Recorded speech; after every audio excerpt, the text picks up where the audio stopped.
শালার কি যে করি, আমার বাপটা আমাকে বিয়াও দিয়ে দেয় না। খুব টেনশনে পড়ে গেলাম, খুব টেনশন রে ভাই। শালার আমার বন্ধুগুলো সবগুলোরই বিয়ে হয়ে গেল, ওদের বাপগুলো একবারও বললো না যে তুই এই বয়সে বিয়ে করিস কেন। আমার বন্ধুর গুলার বাপ বলে বিয়ে করা আবার ভালো, আর আমার বাপ বলে যে বিয়ে করলে তুই হয়ে যাবি একদম কালো। হ্যাঁ, হব আমি কালো, তাতে আমার যায় আসে না, আমার বিয়ে লাগবেই। রে ছেলে, কি হলো বাবা? তোকে কিছু বলার ছিল। হ্যাঁ বাবা বলো, তোমার সঙ্গে আমারও অনেক কিছু কথা বলার ছিল। হ্যাঁ বল, আগে তুই বল, কি বলার আছে। আগে তুমি বলো। তবে বলি শোন।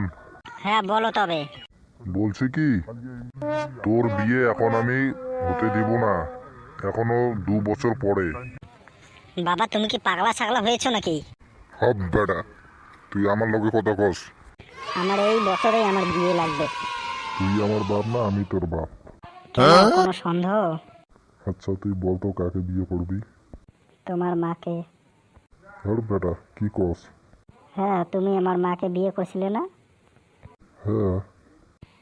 বাস, তুমি আমার মাকে বিয়ে করেছো, আমি তোমার মাকে বিয়ে করব। আচ্ছা বল তো, তুই কি পাগল হয়ে গেছিস? তুমি পাগল ছেলে বানাইছো, তা পাগল না হবো তাকে ভালো হবো? দেখ বেশি কথা বলিস না, আমি গেলাম। শালার এবার মনে হয় আমার বিয়ে হয় না। এবার বিয়ে না দিলে আমি বাড়ি থেকে চলে যাব, পালিয়ে যাব। এবার যাবোই বা কোথায়? থাকার জায়গা নেই, কাজ করার দোকান নেই, পুরা লাইফটাই বেকার। সো হ্যালো বন্ধুরা, ভিডিওটা কেমন লাগলো? ভালো লাগলে লাইক কমেন্ট শেয়ার করে দিও, সাথে সাবস্ক্রাইবটা করে দিও। এখন দেখা হবে নেক্সট ভিডিও মে।